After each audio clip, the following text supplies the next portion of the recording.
r/TIFU landlord kept injuring me, so I destroyed their reputation. TIFU by trusting a landlord who nearly electrocuted me, and how I made them pay. The emergency room doctor was still picking splinters of drywall out of my palm when I decided my landlord was going to regret the day they met me. "You're lucky," Dr. Martinez said, tweezers glinting under the fluorescent lights. 220 volts could have stopped your heart. What were you doing reaching behind an outlet anyway? I wanted to laugh, but my whole arm still felt like it was buzzing. My laptop charger fell behind my desk. I was just trying to grab it. What I didn't tell her was that I'd been complaining about the exposed wiring in my basement apartment for 3 months. 3 months of texts, emails, and voice messages to my landlord Gary explaining that there were literally live wires sticking out of the wall behind loose outlet covers. 3 months of him telling me it was fine and that I was being dramatic. Guess who wasn't being dramatic when 220 volts shot through my body and launched me backward into my bookshelf? This wasn't even my first injury in the 6 months I'd been renting Gary's basement, luxury apartment, and I use that term loosely since the luxury apparently consisted of a mini fridge that leaked and a bathroom door that didn't lock. 2 months ago, I'd sprained my wrist when the stair railing gave way as I was coming home from my graduate seminar. The thing just snapped clean off the wall, sending me tumbling down 4 concrete steps with my backpack full of textbooks. Gary's response: "Railings are more decorative anyway. Just be more careful." More careful. Right. Because I should have anticipated that basic safety features in my rental would actively try to injure me. Then there was the minor flood in my bedroom when the upstairs toilet leaked through the ceiling for a week before Gary bothered to fix it. My mattress was ruined, along with my laptop, the first one, before today's electrical adventure claimed laptop number 2, and about $300 worth of textbooks. Gary's solution was to give me a shop vacuum and suggest I air things out. The mold that started growing in the walls apparently was also my responsibility to handle. As a 24-year-old grad student living on ramen and academic hopes, I couldn't afford to break my lease and forfeit my deposit. Gary knew this. He knew exactly how trapped I was, which is probably why he felt comfortable ignoring every single maintenance request while still collecting his $1,200 monthly rent payment like clockwork. The final straw wasn't even the electrical shock that landed me in the ER on a Tuesday night when I should have been writing my thesis. It was the text message Gary sent while I was literally getting treated for injuries his negligence caused. Heard ambulance at house. Hope everything okay. Also, rent is increasing $200 per month starting next month due to rising property costs. Please don't contact me about minor apartment issues anymore or I'll have to consider ending your lease early. Thanks. I screenshot that message while my hand was still bandaged. Dr. Martinez finished pulling the last splinter from my palm and looked at me seriously. "You need to report this to someone. This is a major safety violation. You could have died." That's when it clicked. I'd been approaching this all wrong. I'd been treating Gary like a reasonable person who would fix problems when presented with evidence of danger. But Gary wasn't reasonable. Gary was a predator who targeted struggling students because he knew we couldn't fight back. Well, Gary was about to learn something about assumptions. I thanked Dr. Martinez, collected my discharge papers, and walked out of that ER with a very different mindset than when I'd arrived. If Gary wanted to play games with my safety, I was about to show him what happens when you mess with someone who has nothing left to lose and a lot of free time between classes. Game on. The first thing I did when I got home from the ER was take pictures. Not just quick phone snapshots, but methodical documentation with my roommate's camera since mine was now a charred piece of plastic thanks to Gary's electrical adventure. Every exposed wire. Every loose outlet cover. The black scorch marks on the wall where the electrical short had blown chunks of drywall across my desk. The mold creeping up from the baseboards where the toilet had leaked. The jagged hole in the stairway wall where the railing used to be attached. I'd been living in a death trap and somehow convincing myself it was normal. While I was uploading photos to my laptop, thankfully backed up to the cloud, my phone buzzed with another text from Gary. "Saw the fire department truck earlier. Please remember you're responsible for any damages to the apartment per your lease agreement. Send me photos of whatever you broke so I can get repair estimates." The audacity was breathtaking. I'd nearly died because of his negligence, and he was already calculating how to bill me for the damage caused by his own faulty wiring. But this text was actually perfect. Because now I had written proof that Gary knew about the electrical incident and his first concern wasn't my safety or fixing the problem, it was protecting his wallet. Screenshot. Saved. Backed up. I spent the rest of the night researching tenant rights laws in our state, and what I found made my blood boil. Every single issue in my apartment was a serious violation of the habitability warranty. The exposed electrical wiring alone was enough to trigger emergency repair orders. The mold situation could result in criminal charges. Gary hadn't just been ignoring my complaints, he'd been actively breaking the law for months while I paid him $1,200 monthly for the privilege of slowly being poisoned and electrocuted. Wednesday morning, I called the city's housing inspection department. "I need to report multiple safety violations in my rental unit," I told the woman who answered. "What kind of violations?" I looked at my list. Exposed 220-volt wiring, extensive mold growth, failed safety equipment, and water damage that hasn't been properly remediated. There was a pause. "How long have these conditions existed?" "Months. I have documentation of repeated complaints to the landlord. We can have an inspector there Friday morning. Do you have somewhere safe to stay until then?" That stopped me cold. I hadn't even considered that my apartment might be legally uninhabitable. Where was I supposed to go? My grad student stipend barely covered rent and groceries, let alone hotel costs. I'll figure something out. After I hung up, reality started sinking in. What if the city condemned the apartment? I'd be homeless with nowhere to go and no money for deposits on a new place. Gary would probably keep my security deposit and claim I'd damaged the property. I could end up sleeping in my car while trying to finish my thesis. My phone rang. Gary's name flashed on the screen. "Hey there," his voice had that fake friendly tone he used when he wanted something. "So I've been thinking about yesterday's little incident. I'm willing to forget about charging you for the wall damage if you're willing to sign a quick addendum to your lease." "What kind of addendum?" Just something acknowledging that the electrical system was working fine until you damaged it, and agreeing not to involve outside parties in minor maintenance issues. Keeps things simple for both of us. He wanted me to sign away my right to report him and take responsibility for his code violations. The man had absolutely no shame. I need to think about it, I said, buying time. Sure. But the city inspection department called asking about scheduling access to my property. Weird timing, right? Anyway, that addendum would really help clear up any confusion about what happened. My stomach dropped. Gary knew I'd reported him, and now he was cornering me. The game was definitely on. That night, I barely slept. Every creak of the old house made me jump, and I kept imagining Gary sneaking down to tamper with evidence before the inspection. Around 3 a.m., I gave up on sleep and started making copies of everything: photos, text messages, emails, even my medical records from the ER visit. Thursday morning brought a new horror: an eviction notice taped to my door. Notice TO quit and deliver up possession of premises, it read in bold letters. Gary was claiming I'd violated my lease by damaging property and harassing the landlord with frivolous complaints. I had 72 hours to vacate or face formal eviction proceedings. My hands shook as I photographed the notice. He was trying to kick me out before the city inspection. If I wasn't living here anymore, would they still investigate? Could he claim the violations didn't matter since no one was in danger? I called the housing department immediately. This is retaliation, the inspector, Janet, told me after I explained the situation. Completely illegal. But here's the problem: if you're not the current tenant when we do our inspection, it limits what actions we can take. So he wins by making me homeless? Not necessarily. Do you have documentation that he knew about these problems before yesterday? I pulled up my texts. 3 months of complaints about the wiring. 2 months about the broken railing. Multiple emails about the mold. Forward all of that to me right now. And whatever you do, don't move out before tomorrow's inspection. Easy for her to say.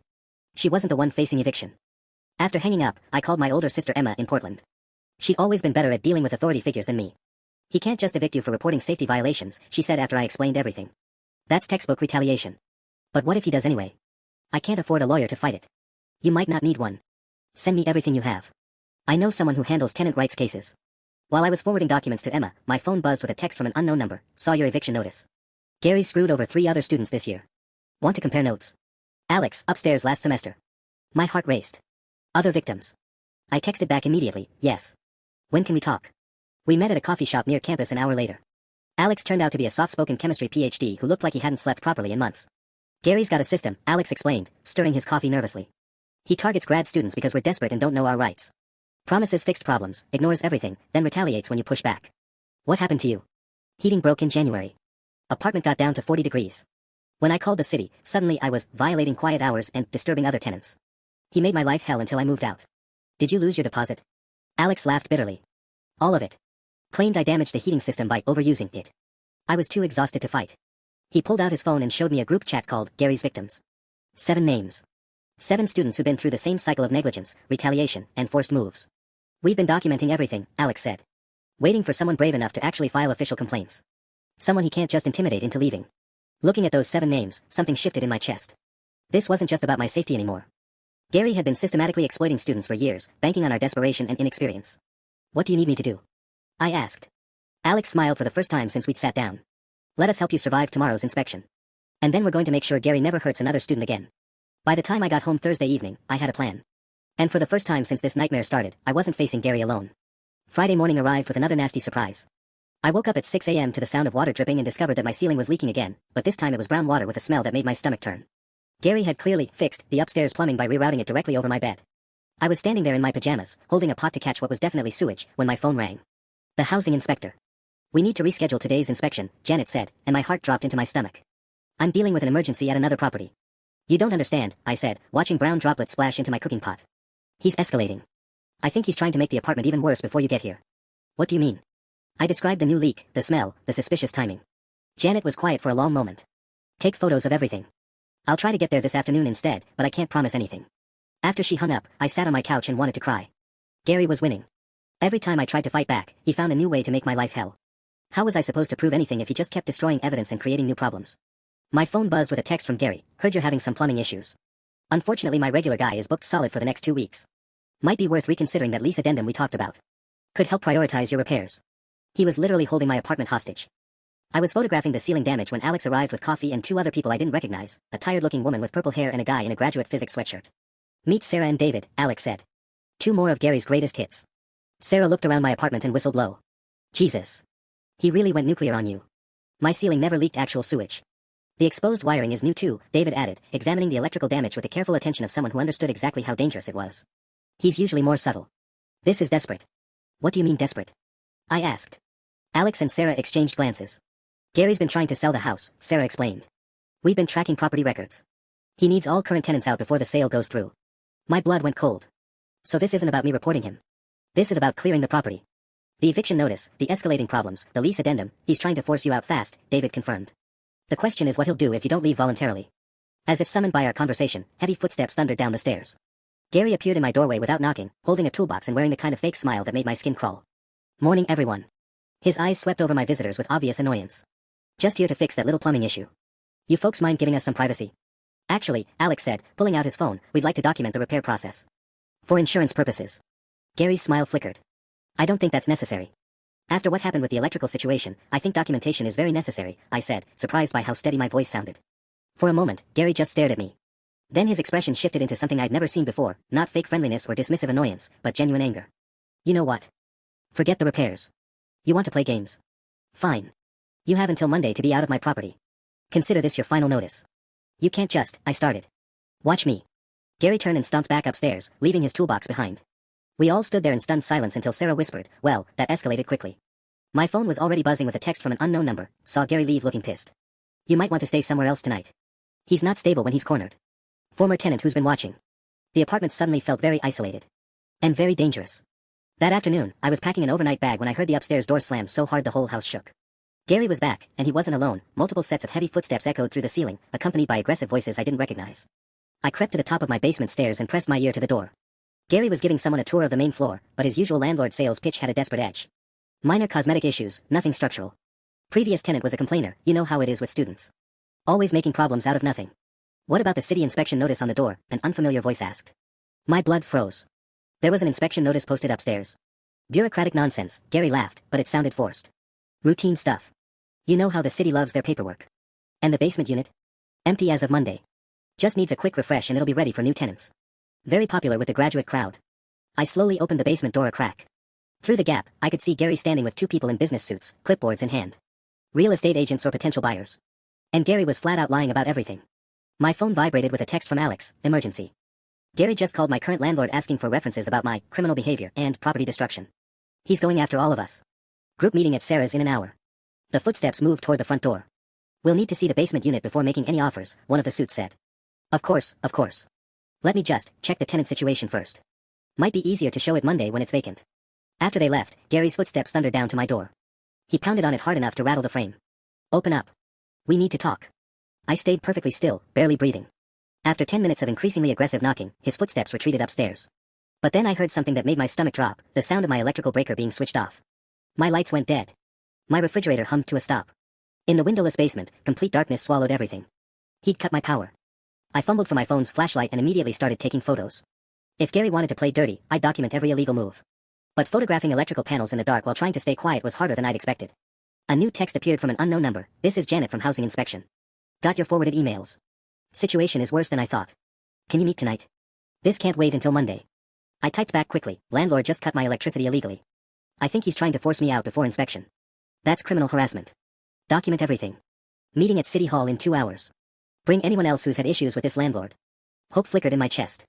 Janet was taking this seriously. Maybe Gary's desperation was finally going to backfire. But as I grabbed my bag and headed for the stairs, I heard Gary's voice through the thin ceiling, talking on the phone. Need the problem tenants gone by Monday, whatever it takes. Yes, I know it's expensive, but the sale won't go through with city violations pending. Whatever it takes. That phrase echoed in my head as I climbed the basement stairs in complete darkness. I'd pushed Gary past the point of caring about legal methods. And I was starting to realize that my safety might not be his priority anymore. My phone buzzed one more time as I reached the top of the stairs. A text from Sarah, don't go home tonight. Gary just hired some guys who specialize in difficult evictions. This is getting dangerous. Standing in the dark stairwell, listening to Gary's increasingly frantic phone conversations above, I finally understood what I was really dealing with. This wasn't just about tenant rights anymore. This was war. The meeting at City Hall was supposed to give me hope, but walking into that conference room felt more like entering a war council. Janet sat at one end of a long table covered in file folders, and the expression on her face told me everything I needed to know about how serious this had gotten. Before we start, she said, I need everyone to understand that what we're dealing with goes beyond standard tenant disputes. Mr. Hendricks, Gary, is facing potential criminal charges for habitability violations, harassment, and utility tampering. Alex, Sarah, David, and I exchanged glances. 2 other former tenants had shown up, people I'd never met who'd somehow heard about our gathering through word of mouth. The Gary victim network was apparently larger than I'd realized. The good news, Janet continued, is that you've documented everything perfectly. The bad news is that Gary knows he's in serious legal trouble, which makes him unpredictable. She spread photos across the table, pictures I'd taken of my apartment mixed with images from other properties Gary owned. The pattern was undeniable. Exposed wiring, mold, broken safety equipment, illegal eviction notices. He'd been running the same scam across multiple buildings for years. How is he still allowed to rent to people? Sarah asked, staring at a photo of her old bathroom ceiling that had partially collapsed while she was living there. That's the problem with our system, Janet admitted. By the time we investigate and prosecute, bad landlords have already moved on to new victims. But this time, we have enough evidence to shut down all his rental operations. My phone vibrated. A text from an unknown number, saw lights back on at house. Gary's been in your apartment for 20 minutes. Might want to hurry back. Concerned neighbor. My blood ran cold. He's in my apartment right now. Janet frowned. That's a legal entry. Did you give permission? Absolutely not. I showed her the text. We need to go. Now. Everyone stay together. I don't want anyone alone with Gary until we sort this out. The drive back to the house felt surreal. Janet followed in her city vehicle while the rest of us crammed into Alex's car, everyone's phones ready to record whatever we found. I kept imagining Gary destroying evidence, planting drugs, or setting up some elaborate frame job to make me look like the problem. But what we discovered was somehow worse. Gary had moved all my belongings into the backyard. Everything. My furniture, clothes, books, laptop, all of it piled in a soggy heap on the grass behind the house. 3 months of Seattle drizzle had already started soaking through the cardboard boxes. My thesis research, printed and carefully organized in binders, was dissolving into pulp. He can't do this, I whispered, staring at my destroyed life spread across the muddy yard. No, he absolutely cannot, Janet said, her voice tight with anger. She was already taking photos, moving quickly around the pile. This is illegal eviction, destruction of property, and about 6 other violations. Gary appeared on the back porch like he'd been waiting for us. Oh good, you're here. Saved me the trouble of calling. Found some concerning items while doing a routine safety inspection of the premises. He held up a small plastic bag containing what looked like white powder. Discovered this hidden in the electrical outlet that was damaged. Explains a lot about recent behavior patterns, doesn't it? The audacity was breathtaking. Gary was trying to frame me for drug possession using the same outlet that had nearly electrocuted me. Alex stepped forward, phone recording. That's interesting, Gary, because we have 4 witnesses who saw you go into that apartment alone 20 minutes ago. Kind of convenient timing to discover evidence, don't you think? Gary's confidence flickered for just a moment. I don't appreciate your tone. This is my property, and I have every right to inspect for illegal activities. Actually, Janet interrupted, stepping into view, you don't. I'm Janet Morrison from the City Housing Inspection Department, and you're currently in violation of about 12 different codes, not to mention several criminal statutes. The color drained from Gary's face. This is a private matter between me and my tenant. Not anymore. Janet pulled out her radio. I need police backup for an illegal eviction in progress and possible evidence tampering. That's when Gary snapped. You people have no idea what you're dealing with, he shouted, waving the plastic bag. I've got buyers lined up, inspections scheduled, contracts pending. You think one whiny grad student is going to destroy years of work? Years of fraud, you mean, Sarah called out. Gary spun toward her, his face twisted with rage. I know exactly who you are, Sarah Chin. Still want to talk about fraud? Because I've got some interesting photos of damage you caused that I never reported. Yet. The threat hung in the air like poison. Gary wasn't just desperate anymore, he was completely unhinged. And he apparently had dirt on all of us. As sirens wailed in the distance, Gary's expression shifted from rage to something that looked almost like panic. He clutched the plastic bag tighter and backed toward his house. This isn't over, he said, but his voice had lost its edge. You have no idea what you've started. Watching him retreat, I realized he was right. We'd backed him into a corner, and cornered people do dangerous things. The war was just beginning. The police officers who responded looked like they'd seen this type of landlord-tenant dispute 100 times before, right up until Janet started explaining the evidence tampering and illegal utility shutoffs. Then their bored expressions shifted to something much more serious. Sir, we need you to hand over that bag, Officer Rodriguez told Gary, who was still clutching his planted evidence like a lifeline. This is ridiculous, Gary sputtered. I'm the property owner here. These people are trespassing and harassing me on my own land. Actually, the second officer said, consulting Janet's inspection report, it looks like you're the one who illegally entered the tenant's unit and removed their belongings without proper notice. While the police sorted out Gary's increasingly frantic explanations, I was trying to salvage what I could from the soggy pile of my belongings. My laptop was miraculously still in its waterproof case, but 3 years of thesis research was turning into gray slush in my hands. Alex knelt down next to me, pulling books from a collapsed cardboard box. We can digitize whatever's salvageable, he said quietly. Sarah works at the library, she has access to professional document recovery equipment. I nodded, not trusting my voice. It wasn't just the destroyed research. It was seeing my entire life reduced to a pile of garbage in someone's backyard, like I was nothing more than an inconvenience to be discarded. Hey, Sarah appeared beside us, holding something that made my heart stop. Found this in the grass. My grandmother's jewelry box, the one thing I owned that couldn't be replaced. The wooden lid was warped from moisture, but when I opened it, everything inside was still there. The pearl necklace she'd worn to her wedding. Her engagement ring. The tiny silver bracelet I'd worn as a baby. Gary could destroy my research and ruin my furniture, but this box felt like a sign that some things were stronger than his petty cruelty. Ma'am. Officer Rodriguez approached with his notepad ready. We need to get your statement about the illegal entry and property removal. As I described coming home to find my belongings dumped outside, I watched Gary getting increasingly agitated with the other officer. His story kept changing. First he'd found the drugs during a safety inspection, then during a routine maintenance check, then while investigating a suspicious smell. The problem, Officer Martinez explained to Janet, is that even with obvious evidence tampering, we can't arrest him for the drug planting without lab testing to prove what's actually in that bag. What about the illegal eviction? Janet asked. That's civil court territory, unfortunately. We can document it, but unless he's made specific threats of violence. As if on cue, Gary's voice rose from across the yard. You people have no idea who you're messing with. I know every city inspector, every housing court judge, every lawyer in this county. I'll destroy all of you. Officer Martinez raised an eyebrow. Well, that's more like it. But Gary wasn't done. That little brat, he pointed directly at me, is going to regret the day she decided to cross me. All of you are. I've got connections you can't imagine, and I will use every single one to make your lives miserable. The officer was writing furiously now. Sir, I need you to stop making threats and calm down. Threats? These aren't threats, they're promises. You think some municipal housing code violation is going to stop me? I've been playing this game longer than any of you have been alive. David leaned over to Alex and whispered, is he seriously confessing to systematic housing fraud in front of 2 police officers? Gary was spiraling, his filter completely gone. Every single one of these ungrateful tenants signed leases that protect me from their complaints. I've got lawyers who specialize in making problem renters disappear. And if legal doesn't work. He let the sentence hang there, but the implication was clear. Officer Rodriguez stepped closer to Gary. Sir, you need to stop talking right now. Anything you say can and will be used against you. That seemed to snap Gary back to reality. His mouth clamped shut, but the damage was done. He just threatened multiple witnesses in front of law enforcement while holding planted evidence of a crime he'd committed. But as I watched the officers handcuff Gary and lead him toward their patrol car, I felt a chill that had nothing to do with the Seattle drizzle soaking through my jacket. Because Gary had been right about one thing, he'd been playing this game longer than any of us. And people like him didn't go down without taking others with them. My phone buzzed with a text from another unknown number, saw the arrest. You should know Gary's got friends who don't like seeing him embarrassed.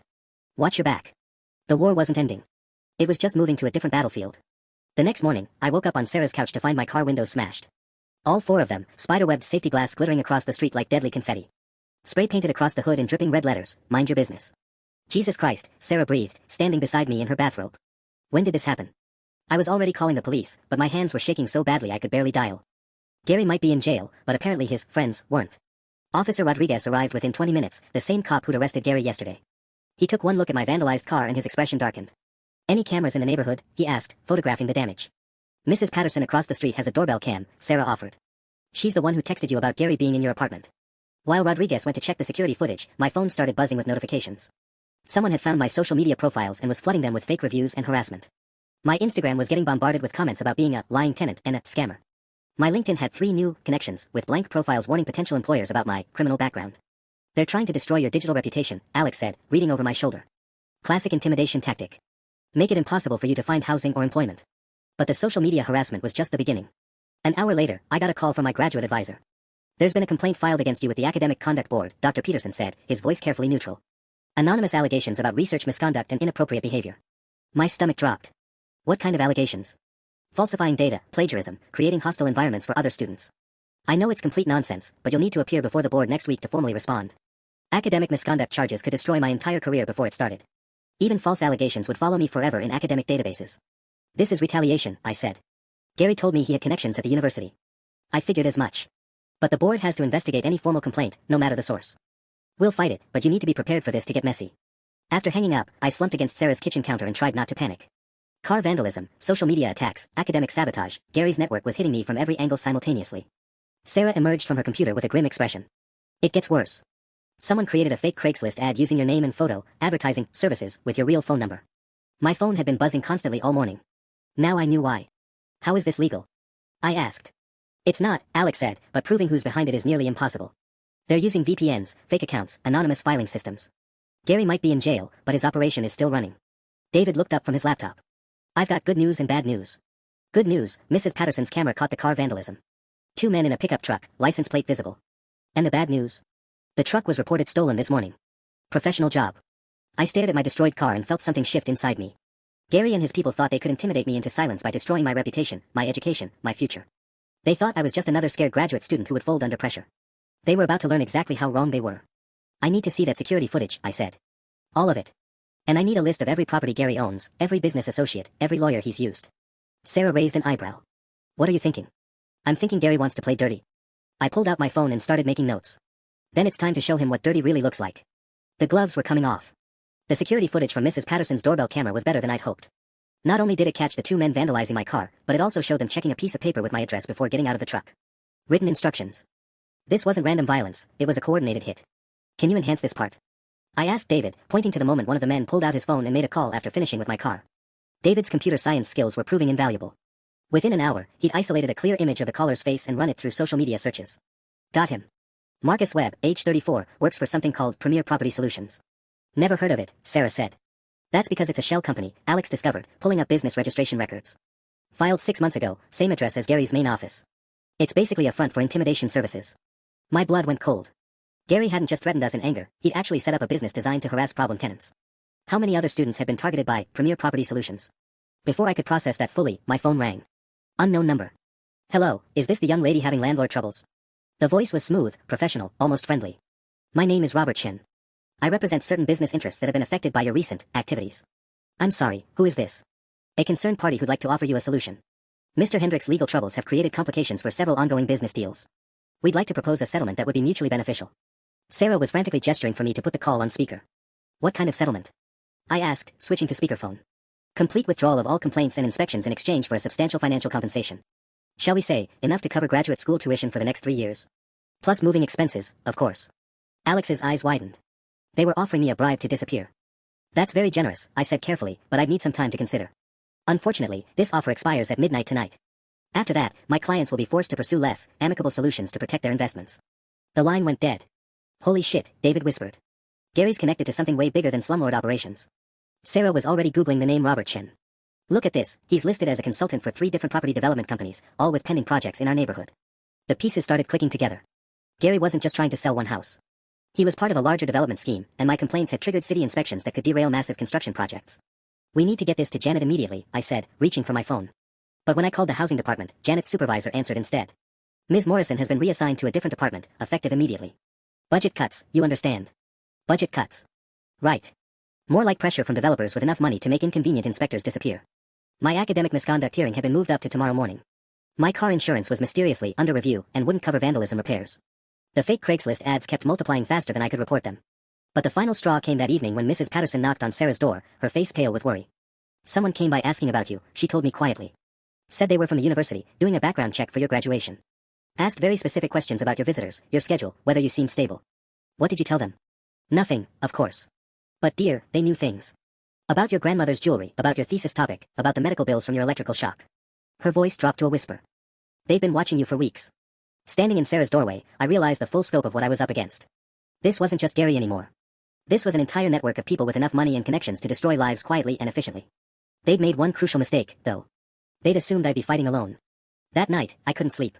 Every car door slamming, every footstep on the sidewalk, every notification ping on my phone sent adrenaline shooting through my system. Sarah had given me her guest room, but I kept the curtains drawn and a chair wedged against the door.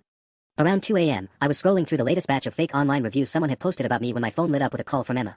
I've been digging into your landlord situation, my sister said without preamble. You need to see what I found. I'm sending you a link right now. The link led to a local news article from 2 years ago, graduate student dies in apartment fire, safety violations under investigation. The victim was a chemistry PhD named Michael Torres. The landlord listed in the article was Gary Hendricks.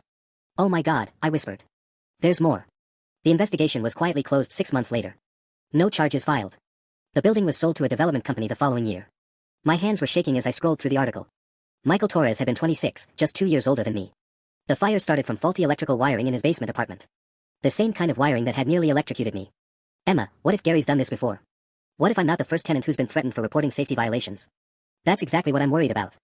I've got my friend Jenny looking into it, she's a paralegal who specializes in housing cases. But you need to be extra careful until we figure out how deep this goes. After hanging up, I spent the rest of the night researching Michael Torres. His graduate advisor had posted a memorial on the chemistry department website. Michael had been working on his dissertation about fire-resistant materials. The irony was devastating. But buried in the comments section, I found something that made my blood run cold. Mike tried to report the wiring problems for months. Said his landlord was threatening him. We all thought he was being paranoid. Michael Torres hadn't died in an accident. He died because Gary's negligence finally turned lethal, and somehow Gary had gotten away with it. The next morning brought a new horror. I woke up to find that someone had filed fraudulent tax returns using my social security number, claiming I owed thousands in back taxes. My bank account was frozen pending investigation. They're cutting off your access to money, Alex realized when I called him in a panic. Can't fight back if you can't afford legal help or even basic necessities. But Alex had news of his own. Remember that group chat of Gary's victims? It's grown overnight. Word is spreading through graduate student networks across 3 different universities. We're up to 23 people now, all with similar stories. 23 victims. And Gary had been systematically targeting graduate students for years, knowing we were too broke and desperate to fight back effectively. There's something else, Alex continued. One of the new people in the chat is Maria Santos. She was Michael Torres's girlfriend. My heart stopped. The student who died in the fire. She's been investigating his death ever since.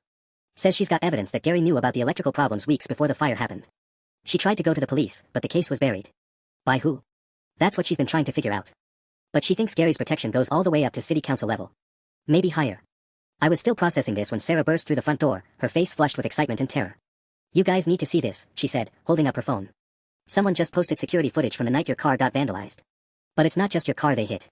The video showed the same pickup truck making stops at 4 different addresses that night. Each stop followed the same pattern: check a list, vandalize property, make a phone call. They hit every single person who was at that city hall meeting, Sarah said quietly. This is organized, systematic harassment of witnesses. Gary's network wasn't just trying to silence me. They were trying to silence everyone. The video footage was damning, but it also made everything exponentially more dangerous. Sarah uploaded it to a secure cloud drive while Alex started reaching out to the other vandalism victims. Within hours, we had confirmation: Marcus Webb and his partner had hit 7 different cars that night, all belonging to people who'd either testified against Gary or filed complaints with the city. This is a federal crime now, David said, examining the coordinated timing of the attacks. Conspiracy to intimidate witnesses, organized harassment across state lines, the FBI handles this kind of thing. But when I called the FBI field office, I got transferred 3 times before reaching Agent Morrison, who sounded like she was reading from a script. We'll need to review local law enforcement reports before determining if this falls under federal jurisdiction. Expect a response within 4 to 6 weeks. 4 to 6 weeks. Meanwhile, Gary's people were actively destroying our lives in real time. That afternoon brought a new nightmare. My graduate advisor called to inform me that additional evidence had been submitted to the Academic Conduct Board. Someone had fabricated research data with my name on it, complete with falsified timestamps and forged signatures. The hearing is in 2 hours, Dr. Peterson said grimly. I've never seen anything this elaborate. They've created an entire fake research project that allegedly conflicts with your actual thesis work. Can we prove it's fabricated? Probably, but it'll take weeks of forensic analysis. The board might suspend you pending investigation, which would affect your funding, your housing, everything. I was staring at potential academic suicide when Maria Santos called. Michael Torres's girlfriend had been following our situation through the victim group chat, and her voice carried the weight of someone who'd already lived through the worst-case scenario. They did the same thing to Michael, she said without preamble. Fake academic misconduct charges 2 weeks before he died.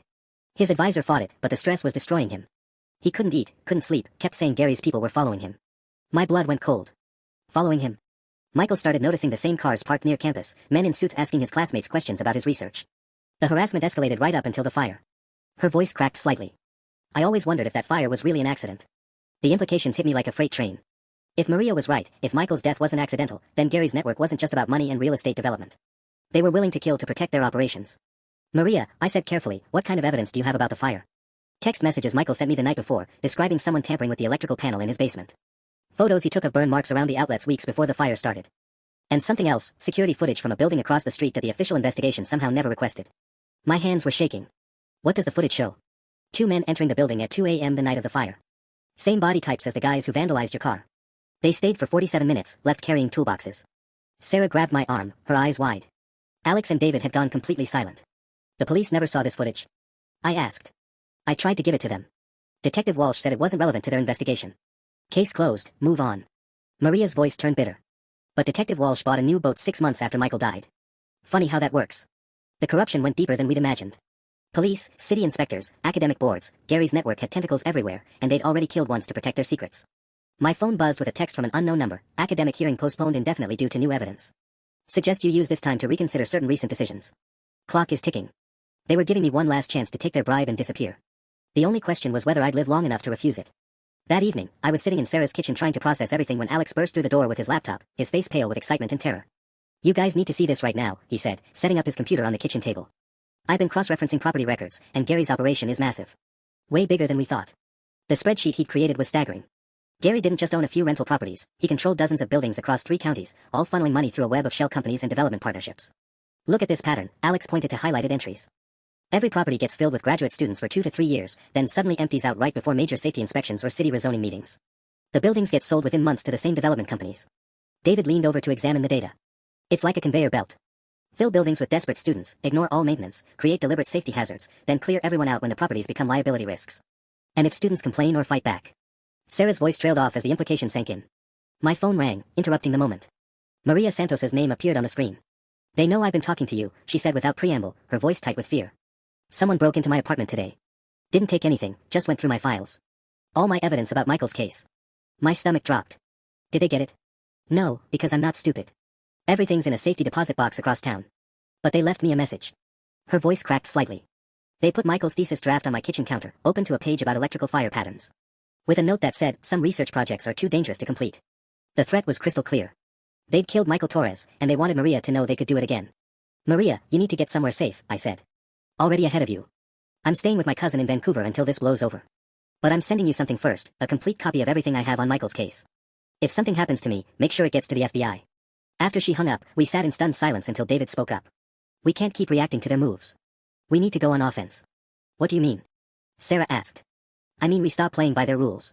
They're using intimidation, harassment, and violence because they assume we'll stay quiet and fight through official channels. But what if we don't? Alex was already nodding, understanding where David was headed. You're talking about public exposure. Full media blitz. Exactly. Gary's network relies on operating in shadows, pressuring people quietly, making problems disappear without public attention. But what happens when everything becomes very public, very fast? I thought about it. The fake academic charges, the vandalism, the bribery attempts, all of it was designed to isolate us and force individual surrender. But if we could coordinate a massive public revelation. Social media campaign, I said slowly, the plan forming in my mind.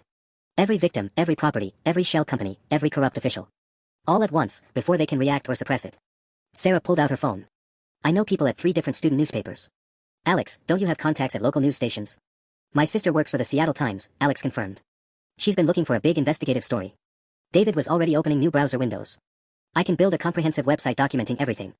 Property records, court filings, victim testimonies, evidence photos. Make it impossible to ignore or discredit. For the first time since this nightmare began, I felt like we had a real strategy instead of just defensive reactions. Gary's people were powerful, but they'd made a crucial mistake. They'd targeted too many people, left too much evidence, gotten too comfortable with their protected status. My phone buzzed with another unknown number. This time, I answered immediately and put it on speaker. Final offer, the same smooth voice from yesterday. $100,000, cash, wire transferred tonight. All complaints withdrawn by morning. And if I refuse? I asked. There was a long pause. Then you'll discover that some problems don't have solutions. Some people just disappear from problems. The line went dead. David looked up from his laptop, his expression grim but determined. How fast can we get this media campaign launched? 12 hours, Sarah said. Maybe less if everyone in the victim group cooperates. I stared at my phone, thinking about Michael Torres, about 23 other victims, about how many more students would be targeted if Gary's network continued operating. Then we better get started, I said. Because they just declared war. The real battle was about to begin. The next 12 hours were a blur of frantic coordination, coffee-fueled strategy sessions, and the kind of raw determination that only comes from having absolutely nothing left to lose. By 3 a.m., we had victim testimonies from 18 former tenants, property violation records from 4 different cities, and a timeline of corruption that stretched back nearly 7 years. But at 4 a.m., everything started falling apart. They got to my sister, Alex said, his voice hollow as he hung up his phone. The Seattle Times just killed the story. Her editor said it came from very high up, too much legal liability, not enough verified sources. David looked up from his laptop, exhaustion clear on his face. Half the victim testimonies just disappeared from our shared drive. Someone with admin access deleted everything from the last 6 hours. My stomach sank. How is that possible? Someone's been monitoring our communications, Sarah realized, her face going pale. They know exactly what we're planning. As if summoned by our conversation, my phone rang. The smooth voice from yesterday, but now carrying an edge of satisfaction.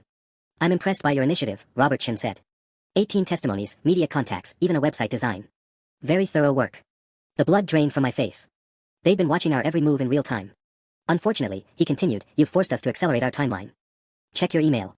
I put the call on speaker as I opened my laptop. The email that appeared made my hands shake. Internal Affairs Investigation, Seattle Police Department. Officer Rodriguez has been placed on administrative leave pending investigation of evidence tampering and witness intimidation in the Hendricks case. All related cases suspended indefinitely. They'd gotten to Rodriguez, the one cop who'd actually believed us. Your friend Maria Santos sends her regards, Chen's voice continued through the phone. Unfortunate about her car accident in Vancouver. Nothing life-threatening, but she'll be in the hospital for several weeks. Terrible timing. You bastards, Sarah whispered. Now, I believe we were discussing a settlement offer.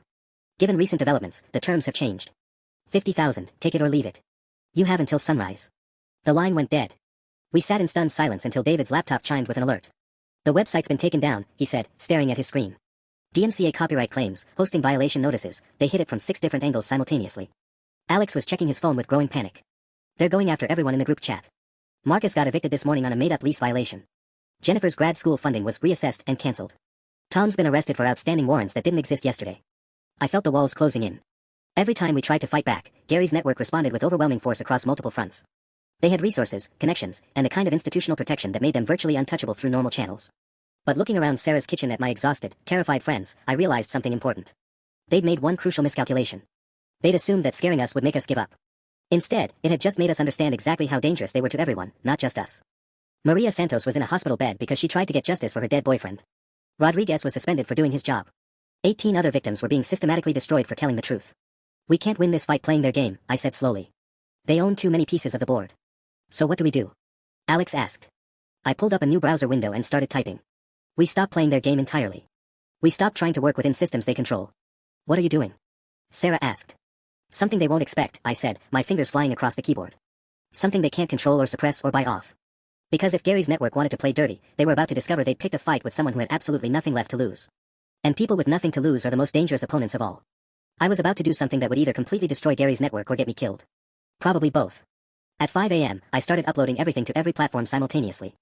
Not just social media, I hit Reddit, TikTok, Twitter, YouTube, local Facebook community groups, university forums, tenant rights websites, and every news tip line I could find. But I didn't stop there. I created a detailed Google Doc with every piece of evidence we collected and shared it publicly, then posted the link everywhere with a simple message: if something happens to me, this is why. Share before they can delete it. Are you insane?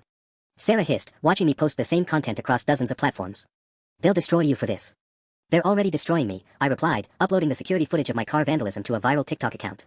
The difference is now everyone gets to watch. Within 30 minutes, my phone was exploding with notifications. The TikTok video had been shared 200 times. The Reddit post was climbing the front page.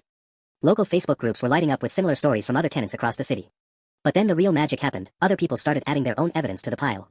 A university maintenance worker posted photos of safety violations he'd been ordered to ignore in Gary's properties. A former city inspector shared emails showing pressure from development partners to delay certain investigations. An insurance adjuster uploaded claim documents that had been mysteriously withdrawn after initial approval. Gary's network had spent years silencing individual victims, but they couldn't silence the entire internet fast enough. By 6 a.m., #GaryGate was trending locally. By 7 a.m., a local news station was already preparing a segment. At 8 a.m., my phone rang with a number I didn't recognize, but this time, it wasn't Robert Chen's smooth threats. Is this the student exposing the landlord corruption? The voice was young, female, and excited. This is Melissa Park from Channel 7 News. We want to interview you for our noon broadcast. They'll try to stop you from airing it, I warned. Let them try. This story is already too big to suppress. We've got 3 other stations working on it, plus 2 newspapers and an investigative podcast. Your document is being downloaded faster than anyone can delete it. After hanging up, I realized what had happened. By flooding every possible platform simultaneously, I created something Gary's network couldn't control, a viral wildfire of information that was spreading faster than they could contain it. But I also knew they wouldn't go down quietly. At 9 a.m., unmarked cars started parking outside Sarah's house. Men in dark suits who weren't even pretending to be subtle anymore. My phone was getting calls from numbers I didn't recognize, some from reporters wanting interviews, others from voices making increasingly desperate threats. You need to leave, Sarah said, peering through her curtains at the surveillance team outside. They're not even hiding anymore. Where am I supposed to go? They've got my bank accounts frozen, my car destroyed, and apparently unlimited resources. That's when Alex burst through the back door, his eyes wide with excitement and terror. You're not going to believe this, he panted. That Google Doc you posted? Someone with access to city records just added the smoking gun we needed. Gary's entire operation, all the shell companies, all the payoffs, it's connected to a federal housing fraud investigation that's been running for 2 years. My heart stopped. What do you mean? The FBI has been building a case against the development companies Gary works with. Your viral post just handed them dozens of new victims and evidence they didn't know existed. My phone buzzed with a text from a new number, Agent Sarah Kim, FBI Financial Crimes Division. We need to talk. Now. Looking at the cars outside, the threats piling up in my voicemail, and the evidence spreading across the internet faster than anyone could stop it, I realized I'd accidentally done something Gary's network never saw coming. I hadn't just exposed them. I'd led them straight into a federal trap. Agent Sarah Kim met me at a secure location downtown, and the first thing she said was, "You have no idea what you just accomplished." We were sitting in a windowless conference room at the federal building, surrounded by boxes of evidence and photographs that looked disturbingly familiar. Pictures of Gary's properties, financial records, surveillance photos of people I recognized from our victim group chat. We've been investigating this network for 18 months, Agent Kim explained. But they were careful, compartmentalized. We could never connect the housing fraud to the intimidation tactics to the municipal corruption. Your viral campaign just gave us everything we needed. She spread photos across the table, Marcus Webb and his partner, the men who'd vandalized my car, being arrested at 6 a.m. that morning. Robert Chen, the smooth voice who'd threatened me, taken into custody outside his downtown office. Even Detective Walsh, the cop who'd buried Michael Torres's investigation, led away in handcuffs. The beauty of your approach, Agent Kim continued, is that when everything went public simultaneously, they all panicked and started making mistakes. Destroying evidence, threatening witnesses over recorded phone lines, moving money between accounts we've been monitoring. They basically confessed to everything in real time. My phone buzzed with a notification. The Channel 7 News interview had just aired, and it was being shared thousands of times across every platform. But more importantly, it was generating new tips. Former tenants, city employees, construction workers, people were coming forward with evidence faster than the FBI could process it. What about Gary? I asked. Agent Kim's smile was grim with satisfaction. Gary Hendricks was arrested 3 hours ago on 47 counts of federal housing fraud, conspiracy, witness intimidation, and... She paused dramatically, accessory to homicide in the death of Michael Torres. My breath caught. They're actually charging him with Michael's death. Maria Santos's evidence, combined with what you uncovered, proved the fire wasn't accidental. Gary knew about the electrical hazards and deliberately ignored them.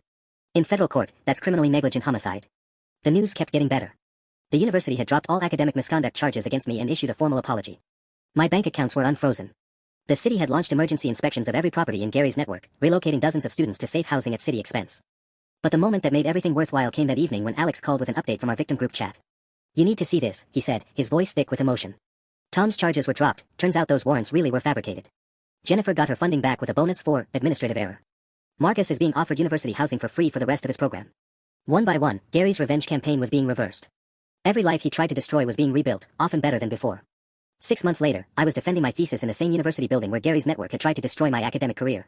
The research I'd nearly lost when my belongings were dumped in that soggy backyard had been recovered, digitized, and expanded into work that my advisor called groundbreaking. But the real victory was the text message I received that morning from Maria Santos, who'd fully recovered from her accident. "Michael would be proud. Gary got 15 years federal, no parole. The network is completely dismantled." As I walked across the graduation stage 2 weeks later, I thought about how this whole nightmare had started with a broken stair railing and some exposed wiring. I just wanted someone to fix the basic safety problems in my apartment. Instead, I'd accidentally brought down an entire criminal enterprise. Sometimes the best revenge really is just refusing to stay silent. Update: Gary's entire property network was seized by federal authorities and converted into genuinely affordable housing for graduate students. I now work as a tenant rights advocate, and yes, I still check every electrical outlet twice before plugging anything in. Trust issues die hard, ***. Final score: graduate student 1, criminal landlord network 0.